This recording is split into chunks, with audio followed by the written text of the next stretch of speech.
Good afternoon, everyone. I'm Trinette Cunningham, president of NAPS, and I would like to welcome you to today's Lunch and Learn webinar.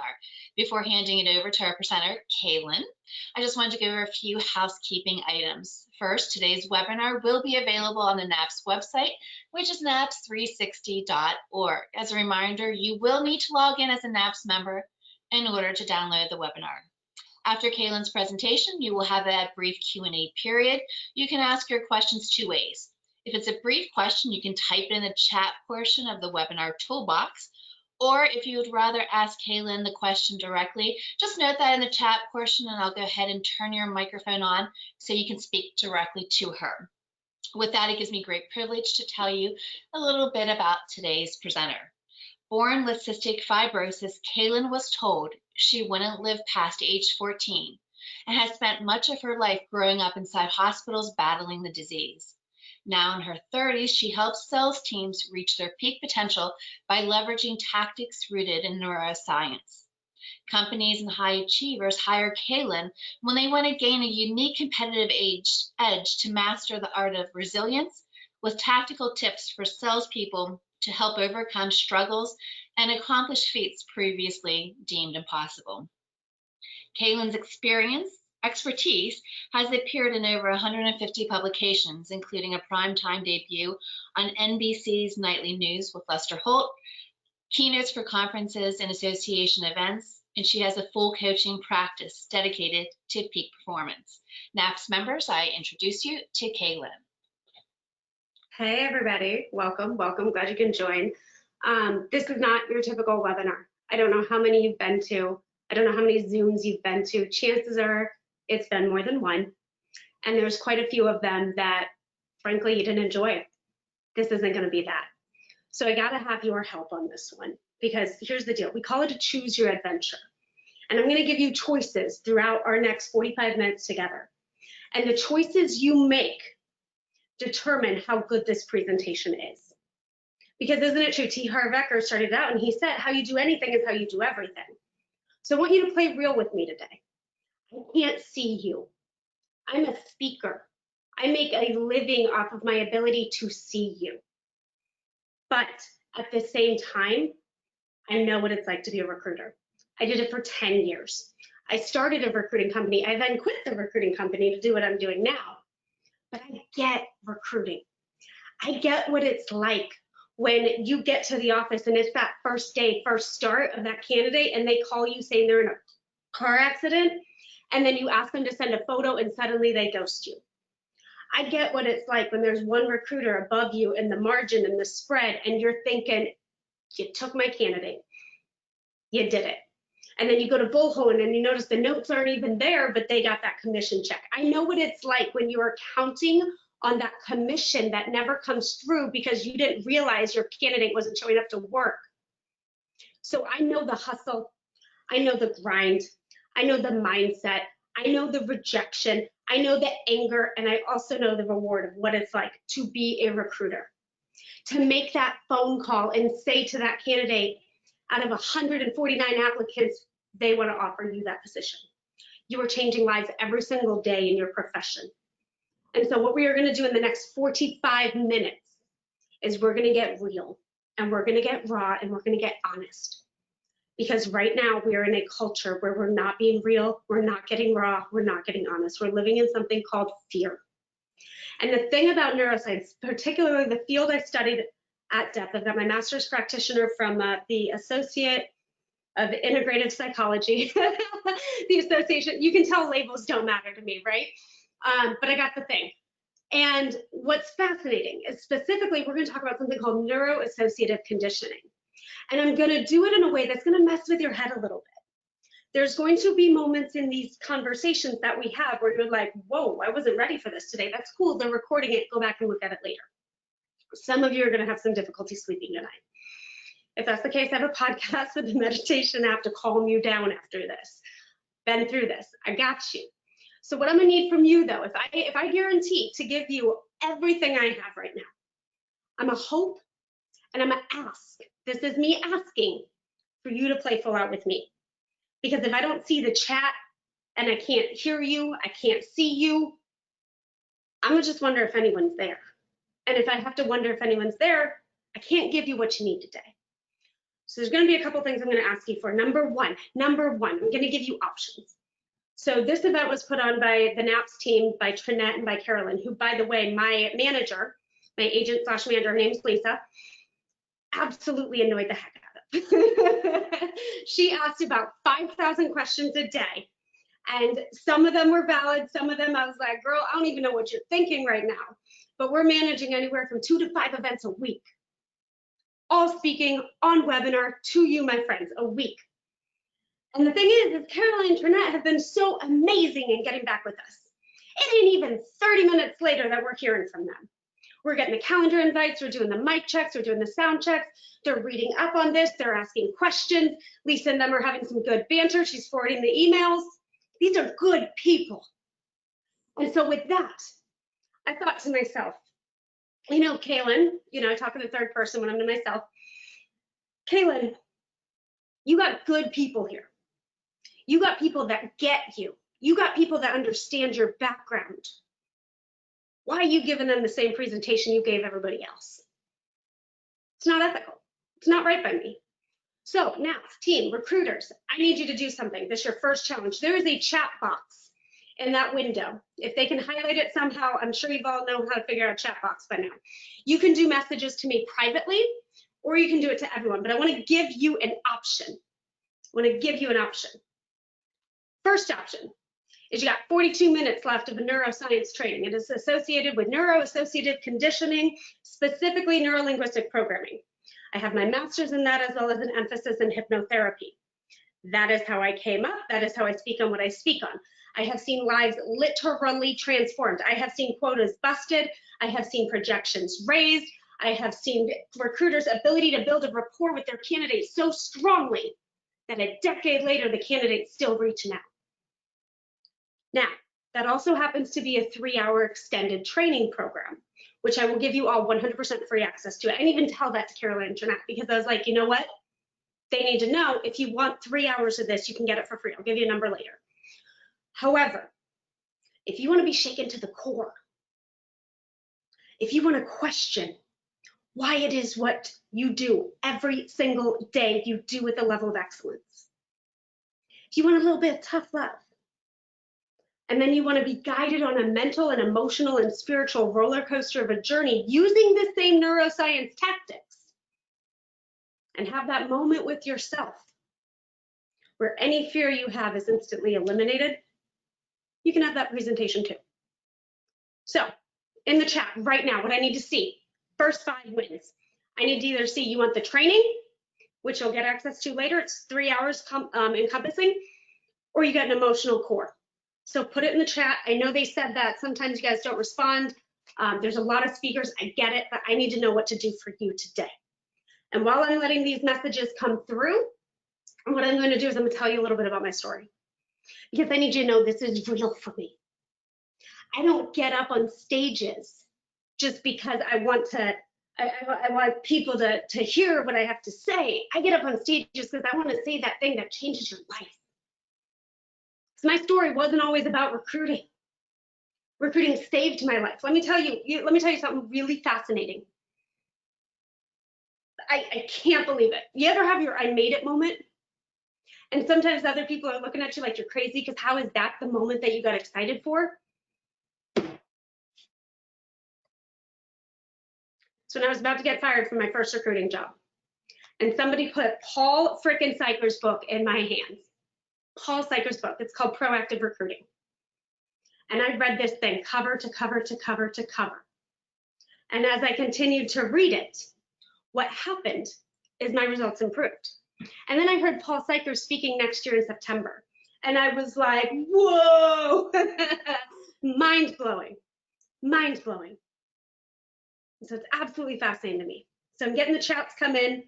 A lot of you want the training, so we can do that too. And we will do that. I did maybe misunderstand something. I thought this was an hour. You don't get the full 3 hours. So work with me. You can get access to that later. That's free. I'm not charging NAPS members. It's normally $197. I'm discounting. It's absolutely nothing. So as the chats continue to come in. Okay, cool. So here's where we're at. I was born with a genetic disease known as cystic fibrosis. Cystic fibrosis is life-threatening. If you were to Google it today, I believe you'll see that the median income or the median age of death is 21 to 24 years old. 21 to 24 years old. I have been hospitalized over 67 times in my 32 years on this planet. 67 hospitalizations. So what it does is it fills your lungs with a thick, sticky mucus that you cannot cough out. And this mucus sits in there and it gets infected. And it gets infected with things that there's no antibiotics to treat. So depending on your cultures, you can get anywhere from 2 to 6 different types of antibiotics. Over time, you develop antibiotic resistance and you're kind of a sitting duck. Sorry, you're kind of, there's not a lot left that they can do for you. And when that starts to happen, you get other conditions. In 2001, I was diagnosed with diabetes because I went into a month-long coma. There was something called ketoacidosis. Blood sugar high is anything over 120, to give you an example. So for those of you who aren't familiar with diabetes, that's cool. I wasn't either until I woke up one day. And my sugars went from normal range, 80 to 120, to the eyes sunk into the back of my head. I walked out of my parents' shower. I was a prepubescent child, and my bathrobe fell completely open. We were in rural Iowa, and what they had to do was they had to put me in the car, because I had completely passed out, and drive an hour and a half to the closest hospital, where I was pronounced dead on arrival, DOA. My blood sugars were 1,236 after 6 hours of trying to stabilize me. They did not think I was going to live. They thought I'd be in a permanent vegetative state. And then what I did is I woke up and everything was different. Everything was different. Suddenly the things I thought I cared about, I didn't care about. And, you know, I was on the cheerleading team. Suddenly that wasn't the greatest thing in my life. I still have my uniform. I love cheer. I love dance. But suddenly I knew there was more. I knew there was something outside of me. And that journey took me to from small town Iowa to college dropout. I dropped out because I didn't think I'd live long enough to pay off student loan debt. And I moved to a place called Orlando, Florida. And I started cold calling companies because nobody's going to hire a college dropout who, and I didn't want to live my life in Iowa. There was something more for me. And I had to get hungry about what I wanted my life to mean. And that was how I found my career in recruiting and how it just grew from there. I was considered a big biller within, I think it was 6 weeks. And then I got a little cocky. How many of you have been there? And the second you let your ego take control, you lose it all. So I tell you that because I want you to know I'm doing all this while on antibiotic drips. Every 6 months, sometimes more. 1 year I was hospitalized 154 days. Every 6 months, there's a port now, you can see kind of the line. There's a port in my chest that provides immediate IV access when I go down. It takes 2 weeks for me to be running around. I've got treadmills, I've got bikes, I got all this in my office for me to be able to use these equipments and then need my fiance to help carry me to the car because I don't have the lung function to walk to the hospital. Think about that. Your life changes in a second. Seconds. And in these hospitalizations, first of all, I'd carry my IV drip back and forth to the recruiting office. They had to give me a corner office, not because I was so great, which, you know, if you ask me later, I'll tell you it's because I was. But they gave me a corner office because every morning for an hour and a half while I'm checking emails and I'm on LinkedIn, I got my nebulizers hooked up to make sure I have the lung function to breathe through the cold calls. And then what happens is I also get an IV drip. So they literally stick a 3/4 inch long needle into my heart, into a bulbous concoction right here into my heart to feed immediate IV access, hoping to keep me alive. My parents have called a pastor multiple times to give my last rites. And so every time I get in the hospital, I did things. I did things like read Paul Seiker's book. I did things like study next level. I did things like study neuroscience. I got busy. And that's why I'm here today, because I started to study the things and the systems and the processes that actually work. But I knew it wasn't going to be an easy ride. And what you're going through right now, COVID, the protests. I don't know how many of your friends and family members have to die from a disease, and how many friends and family members you have to watch endure unimaginable things before 2020. But what we all have in common right now is there is something we're afraid of. Something we are afraid of. So what I want to ask of you is, as we continue in this, I can only work with the fears you give me. I can only work with the fears you give me. So in that chat function, go ahead, put in that thing that you are most afraid of. And let me give you an example. I said it's a choose your own adventure. You guys remember those books, right? Sally's walking down the beach, and all of a sudden, does she go in the ice cream shop, or does she go for a swim? And you got to pick which direction she goes. And then that's how the rest of that book unwinds. We know what I'm talking about. We've all read those books or had those books read to us as a child if we were very lucky. And so choose your adventure. Give me some fears that you've got in the corner. Put them in the chat. They're private. Ain't nobody know about it. You see, what's interesting about this, every time I ask this question, every time I say, what are you afraid of? A lot of times people, they don't want to open up about their fears. And I'm going to get real with you today. You see, a lot of people have stuff right now. There's something called baggage. And I don't mean baggage as in you got your suitcase. I mean baggage as in it's something that you do that is completely irrational. If my fiance is coming to dinner and he says, babe, I'll be there at 6 o'clock. Well, he's a very successful business owner. If you're married to a business owner, you know 6 o'clock actually means 7:35. So one night we're sitting there and I got a great dinner. I can cook, right? You don't enjoy, eating if you can't cook, right? And it's a big thing. We do it every Friday night, sometimes Saturday night. We make decadent meals. So I decided this is my decadent meal night. So I took the afternoon off. I went to the store, I got all the food, started prepping it. I'm like, oh yeah, he's gonna love me. I'm so proud of myself. It's 6 o'clock. He ain't even home. He ain't even home. So when he walked in the door at 6:15, I went off the frickin' handle. Lost it. He doesn't respect me. He doesn't care about me. My sense of worth is attached to this. And he goes, baby, traffic.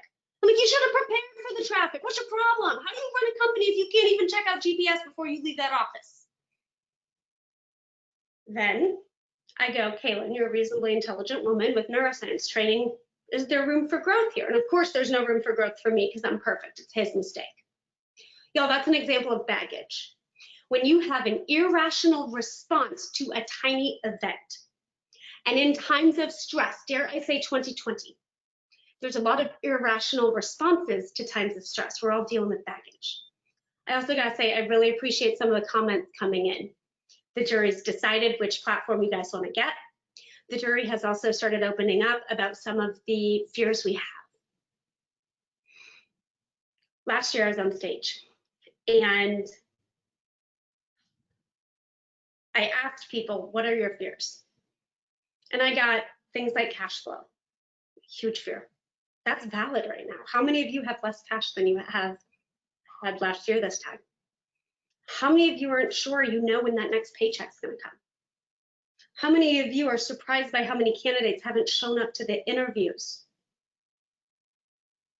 How many of you feel like you can't talk to your management team about this? How many of you are the management team and you want your employees to talk about it, but frankly, you don't know how to start that conversation? So there was a guy in an event and I asked, what are your fears? And he goes, and I can't, to this day, I cannot believe this happened. And he goes, I'm not a good manager and I haven't been for a year. Like, that's a little unique. Like, you know your team is right here. Like, why are you suddenly saying you're not a good manager? And I guarantee you, this still rocks me to my core. He said, roughly a year ago, he lost both of his sons in a drunk driving accident. He was supposed to be home that night for dinner. It was family game night. He just needed a few more minutes at the office. Your life can change in the blink of an eye.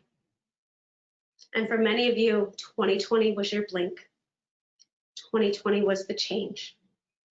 And he's afraid that he might lose his job because he mentally can't cope with what happened. That's a cash flow issue.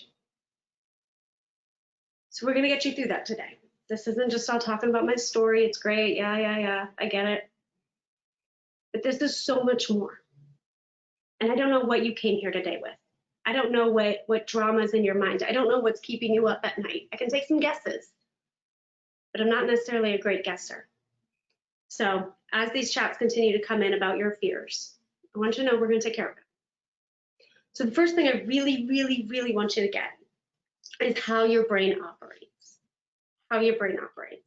This is going to come at you a little fast, super technical. So for my nerds listening, you're going to be happy. For everyone else, we'll explain it later on. So I'll make it 2 sentences really quick later on, because if you don't like the nerdy side and you don't like the tactical side, that's okay. I'm going to take care of you too. So at any given point in your life, any given point at all, you get 30,000 to 50,000 thoughts per day. Women, it is typically more. Don't ask why. I have no idea. Nobody has an idea. But we have 30,000 to 50,000 thoughts a day coming at us.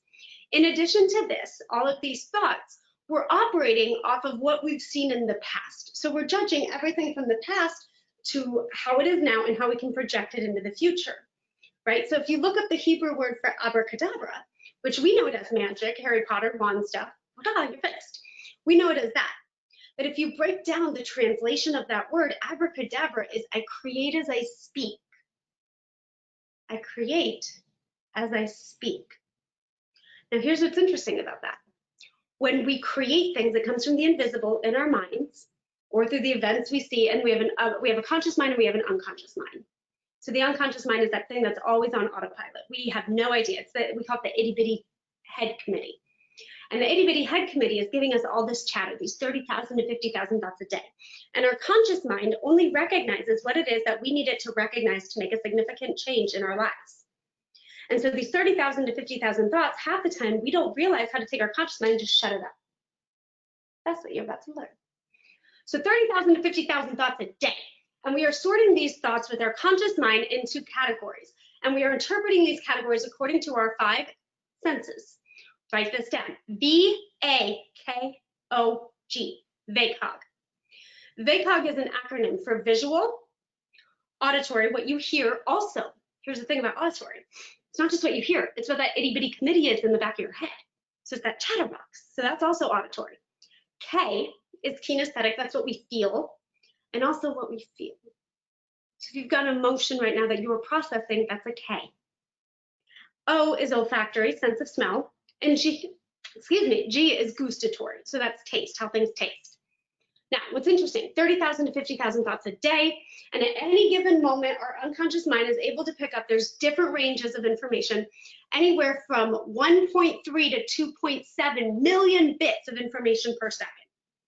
So what is a bit? Great question, glad you asked. A bit could be things like you're noticing V, right now I'm just gonna bit spit. When I notice a V, I'm instantly thinking about, the height of the artwork behind me. The A, I'm hearing myself, I'm checking the time, I'm wondering if you guys are loving this, I'm reading the comments, and I'm interpreting what these comments mean. K is how I feel about it. Right now I'm feeling so jazzed and so excited that I get to talk to fellow recruiters. Oh, what I smell. I have CF, so I can't smell anything. And then G is gustatory. I'm thinking about the seltzer water. The stuff tastes great. What a great market. Okay, so that's how it's an example. But the thing is your conscious mind only selects things based on your past, on things it's already experienced. That's why change is scary. That's why a lot of people can't embrace change. That's why a lot of people can't sit on the wrong side of a political debate and have a conversation that unites us. Because our brains are activated to go against, it's the pre-bias, the first round bias. When you find something out for the first time, you adapt it as truth. And then everything else you experience, you have to justify that truth from that adaptation. So you're getting 30,000 to 50,000 thoughts a day, upwards of 2 million bits of information per second. Your brain can only consciously hold 7 plus minus 2 bits. Whew. 7 plus minus 2 bits. That's all you gotta know. You can't hold everything you see. Cool? All right, we good. 7 plus minus 2 bits of information per second. Now we gotta categorize it because there's still too much. So what's after this? Because I need to know what to pay attention to in life. And chances are the fears we have came because we weren't paying attention to all the bits. We were just paying attention to the bits that we thought were relevant. half your bits aren't relevant. It's okay, we're gonna get you there. So what your brain does is it does three things to change this. It distorts information, it generalizes information, and it deletes information. So what's a distort? A distort looks like I go out to dinner with my fiance, and as we walk in, I look up and I decide to go to the restroom, and I go to the left. And then I sit back at the table, and I was so overwhelmed with like the beauty of the place and all the different foods and the chatter and the sounds, not the smells because I can't smell. And I go to sit back, and he goes, "Hey, thank you, I have to use the restroom. Which side's it on?" I'm like, "Oh, it's on the right side." I didn't mean to lie to him, but I totally messed that one up. Distortion. Deletion is when I go back to that table in that restaurant and I sit down and I'm so excited and I'm looking for a rosé and I can't find one on the menu. So I'm like, "Ugh, they don't have rosé." And he's like, "It's right there." How many times, ladies, listen, let's pick on our husbands for 10 seconds. How many times he goes, "Babe, where's the peanut butter?" You're like, "It's in the fridge, second shelf, back right corner." He's like, "There's no peanut butter." And you get up and you go help him because that's what we do, only to find it was in the back shelf, second shelf, back right corner. He's like, "Oh, I didn't see it." That's the deletion. His mind's thinking about running his company, being successful, providing for everybody, and he just didn't notice it. And then generalization is if I were to say he's always late. My candidates never show up on time. That hiring manager is always rude and short with me. My boss never appreciates me. I will never have the cash flow I need. So that's an example of a generalization. Look for words always, never, constantly. If there's a chance, here's how you know if it's a generalization. If there's anyone in the world who has taken what you have and built something out of it, and you're thinking it's not possible for you, you're generalizing. Good rule of thumb. Okay, so we've got distortion, deletion, generalization, 30,000 to 50,000 thoughts a day, 2 million bits of information coming at you constantly.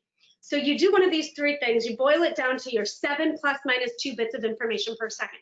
What the heck happens now? Well, it's pretty easy actually. It goes against what you've already known, and it creates these interpretations of what it means. And your brain, and this is milliseconds, baby, milliseconds. Your brain puts a label on it. So think of the label over here, right? So we've got information coming at us. Then we got that label. So think of that label. And that label is something called your internal representation. Internal representation. Label. Let's make it easy. Label.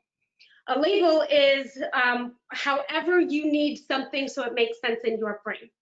So when you tell yourself, "I have a fear of rejection," you are rejecting the label that you also wouldn't be in a profession that requires you to constantly be rejected unless part of you thought you could be successful. I know, mind bend. Remember, advanced training took me a while to get that too. A label could be also, I'm sick. I have a chronic condition. I have a debilitating genetic disease. None of that's necessarily not true, but none of that's necessarily true either. I put that label on myself. I'm not a successful recruiter. Gloria in the office is so much better than I am. I'm not that good. And what happens is we take these labels and we structure our belief systems off of them. Because it's not just the label, watch this, watch this, watch this. We got into a little bit of a political chat this morning. Politics everywhere, you can't avoid it, but watch this, watch this. How many of you notice? How many of you notice if I say Biden?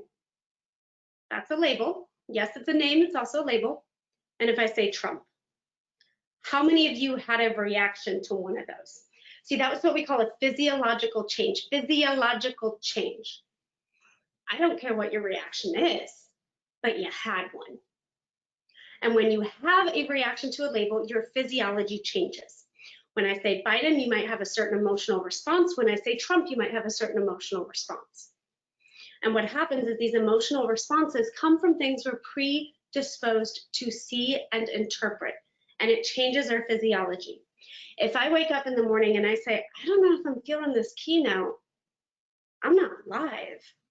Can you see how that might affect my physiology, how that might affect the energy I'm bringing to you? But if I tell myself I'm the most energetic female speaker there is, with tactics that will change and transform your life, that's a different vibe. It's a totally different vibe.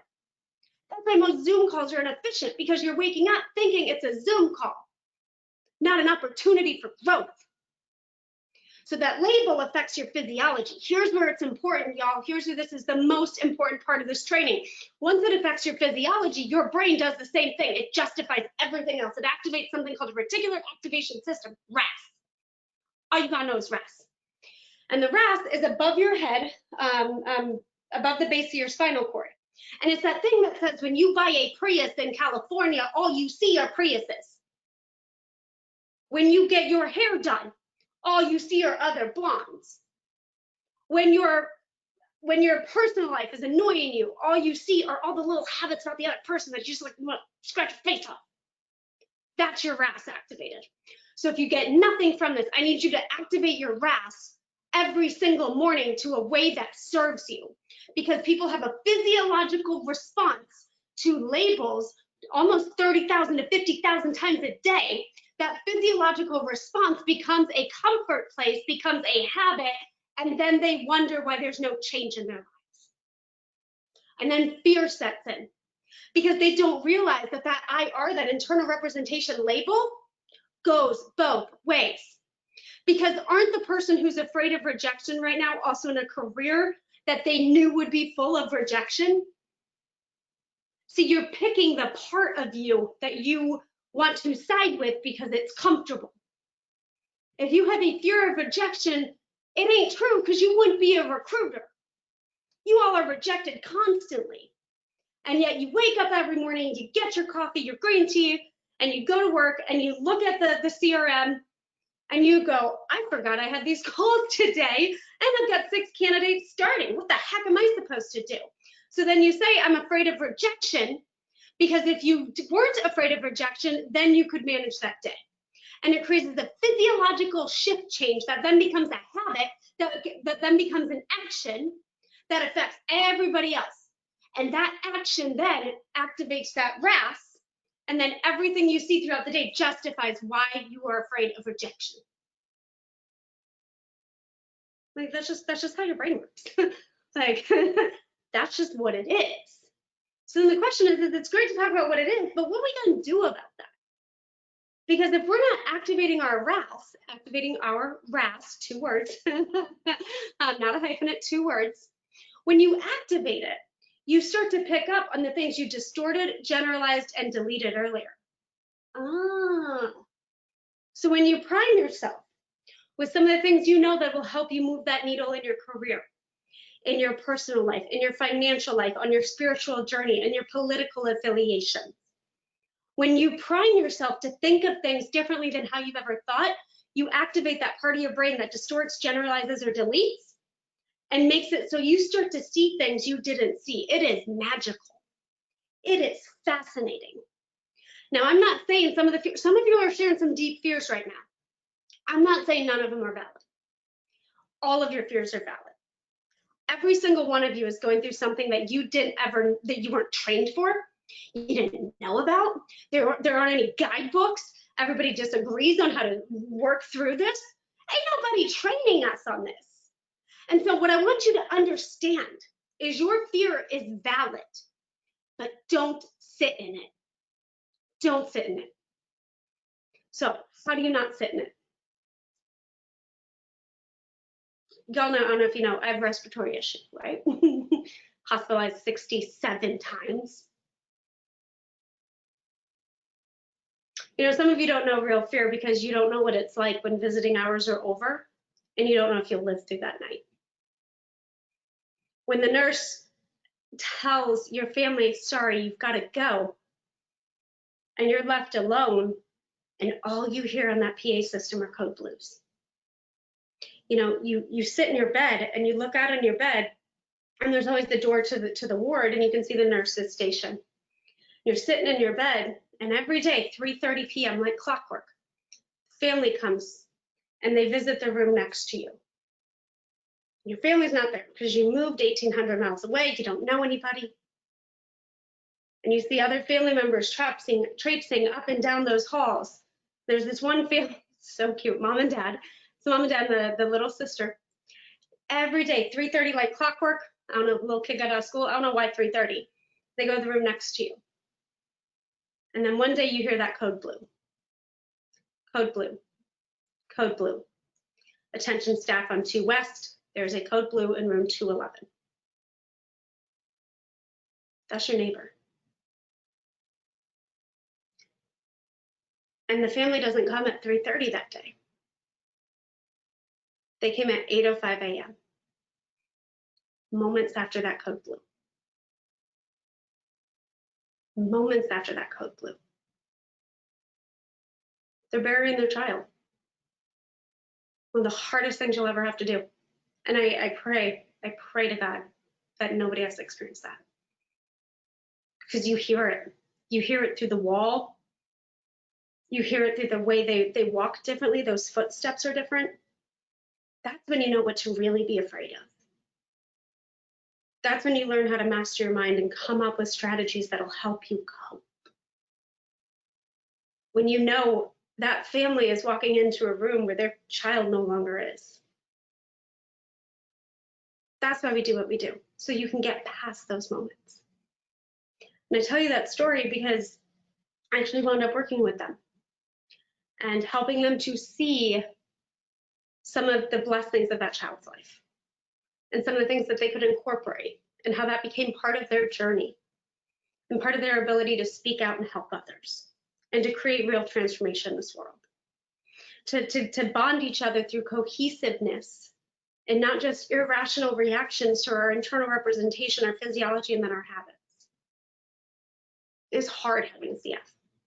We're doing 2 hours plus of medications a day, still. A day.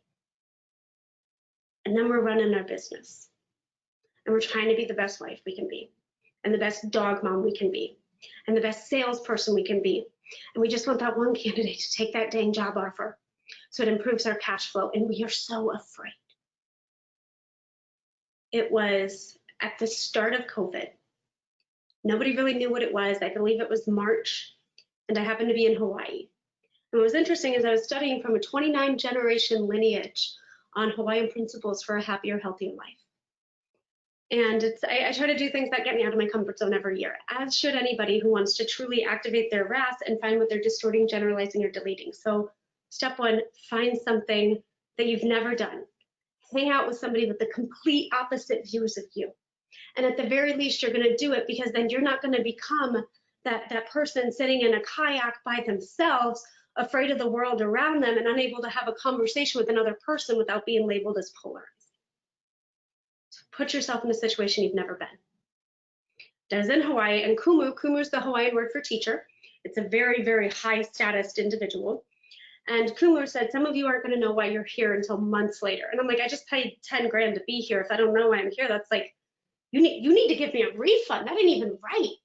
So I went to all the things, and I decided I was going to be a hula dancer. Okay. So what's interesting about a hula dancer is they have like these 30-foot long hula skirts, and you got to paint it, but you can't just paint it like the way somebody in San Diego, California would paint it. You got to get this seed, this nut, and dip it in earth paint and lay out these 30 freaking feet of hula dress on grass in the morning dew and paint so you're one with nature. Now, y'all, I get that I study psychology, but like even that was weird for me, and I said it. Didn't have a lot of friends that day, but at least I was owning, this is weird. Why are we doing this? And as I take that paintbrush and I start to paint, a freaking roach was under my skirt, and it comes up at me, and I'm like, there's very few things I hate in life. Roaches are like, whew. So I'm like, that's okay, that's okay. So I convinced everybody to help me move the hula skirt. Again, it wasn't very popular that day. I convinced everybody to lift up my skirt all 30 feet and drag it to a section of the lawn that didn't have a roach. Because I'm a boss like that. So I grabbed the little cacao nut. It wasn't a cacao nut, but Google it if you really care. Okay. And I start painting again. I kid you not, there was another roach. I back up away from my skirt. I kick my skirt, very disrespectful. I had baggage because it's an irrational response to an event. It's just a bug. And I'm freaking out. Tears are streaming. I'm like, still forget, like, can you guys see this? Like, this is not fake. Like, oh my gosh, it was so much for me. And this freaking roach. And one of the kumus came over to me and she's like, Kaylin, what is going on? I'm like, there's roaches everywhere. I can't see my skirt because there's so many roaches and I don't know what to do about this. And she asked the question that will change my life forever. And I hope this changes your life, because if I'm saying something about this roach story, your RAS was just activated and you're starting to see something in your own life. You see how powerful this is? And she goes, Kaylin, what is that roach a representation of? What is that roach a representation of? And it hit me. Respiratory diseases. You can't predict them. They're all over the place. They scatter. You can't control it. You don't know when it's going to happen. They live forever and they just try to kill you. And that's when I knew I was acting in irrational fears. You see, we all have them. I've had advanced studies. I still have them. And they come down to 3 fears. So you thought you were done, but you're not. We all have 3 core fears. And just recognizing this is going to help you. So I see a lot of things. You're afraid about cash flow. You're afraid about rejection. You got to be somewhat afraid of the pandemic. Either you wear a mask or you don't wear a mask. You're afraid of your liberties being stripped away, or you're afraid of your loved ones dying. You're afraid of whoever gets elected in November is not the person you want it to be. You're afraid of watching your cities get burned down. You're afraid of, that people, it's 2020 and there's not significant social progress. I get it. I'm living it with you. But I want you to know, whatever that fear is, write it down. Own it. Write it down. And then realize it comes from one of 3 situations, if not a blend. Usually it's a very clear one line, but we got some people who it's like a combination. It's afraid of being less, afraid of experiencing loss, or fear of never. So a less would be, I'm afraid of rejection because if I can't overcome this, I'll never make enough of the money I need to make. A fear of loss is, I'm afraid of cash flow because without this money, I can't support my family. A fear of never is, I never should have been in recruiting. This isn't the path for me. I'll never be successful. COVID will never be over with. The political candidate will never support what I think is right, and I'm stuck. Less, loss, or never. All your fears right now go into one of those 3 categories. Which category is true for you? I genuinely want to know. For me, it was always less. Less lung function, less income as a recruiter because of the hospitalizations, less time to bond with coworkers, less stages to be on, less lives to impact, less people reading my book. It was a less for me. And I realized no matter if it's less, loss, or never, and I've only got a couple minutes, I don't want them to kill me. No matter if it's less, loss, or never, it comes down to 2. I am not enough, or I will not be loved and accepted. You all. Number 1, I'm going to give you 3 takeaways. Number 1, next time you're experiencing fear, I need you to think, what else is this a representation of? Number 2, I need you to write a list, and I want you to send it to me. Get me on Facebook. There's an opt-in number. It's Inspire. Text Inspire to 66866. If someone could put that in the chat, it'd be super helpful. That unlocks this entire thing, but for 3 hours, no charge for NAPS members at all. You just text Inspire to 66866. So the first thing you got to do is think to yourself, what else is this a representation of? Second thing you got to do, write out a list, 50, not 5, not 10, 50, because 50 is freaking hard, of reasons why you are enough. And then 50 reasons why you love and you like yourself, because you put your own oxygen mask on first. You recognize your enoughness, your love, your sense of self-worth, and then you realize the thing that you are sleeping, that you can't sleep at night for, when it hits you, it's because it's not that thing. That's what your conscious mind's telling you. It's that thing. It's not. It is the unconscious mind showing you parts of your 30,000 to 50,000 thoughts a day, and you can't grasp it. It's never the roach. So the roaches could kill me because it represents a disease to me. And I am afraid of dying right now. Because what if I am not enough? What if my message has not been enough? What if there were not enough lives to take? What if nobody likes me and I ever get booked again? That roach symbolizes the end of my dreams and why I fought so hard through 67 hospitalizations in an industry known for taking people in and spitting them out. So that's what I need you to do today. Think about that fear. Ask yourself, what is this a representation of? How am I enough and how am I loved? And you're going to find that ain't that bad. You're going to be like, cool. Your coworkers and your manager are going to be like, what are you on now? And you're going to be like, I have no idea what happened. So with that, I'm grateful for you. I'm thankful for you. About a minute over. Hopefully it was worth it. And should you need anything, I'm here for you. So hit me up with some questions. Wow. Thank you so much, Kaylin. Very inspiring. I think one bit of advice, I think you need to work on really learning how to express yourself. Getting out of your shell, with that in mind, let's see if there's any questions. I don't see. Oh, the one thing again, that text number 66886, is that right? Yeah, I'll put it in the chat. You guys might get the side of my neck. It's okay. Okay, yeah, if you can do that. That was toned down, by the way. Oh, okay. So yeah, we want, a lot of us want whatever you're taking.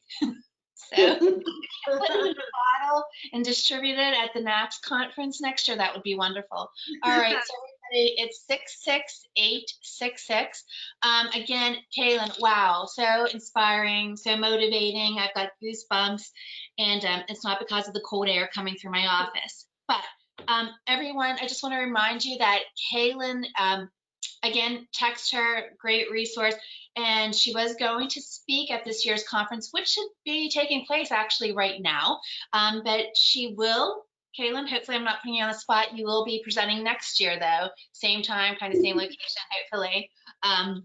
So again, everybody, next year's conference, the 2021 conference will be held in Las Vegas, September 26th to 28th, Green Valley Resort in Las Vegas. We've actually just lifted the program, if you will, and put it to next year. So hopefully we'll see everybody, and we'll have Kaylin speaking early in the morning to wake everyone up. And again, just a reminder, everyone, this webinar will be online. If you want to share with others, I highly encourage that. And our next webinar is also this week, Thursday, September 17th at noon. And that is entitled Elevate Your Virtual Presence. Let me just make sure, Kaylin, before we end, that we do not have any questions. Great. We're just getting a lot of things saying, great job, stay safe during COVID, great idea. Anyway, again, thank you so much, Kaylin. It was wonderful. And everyone, thank you for joining us. Everyone stay safe. Kaylin, we look forward to hearing more from you. Have a great day, everyone.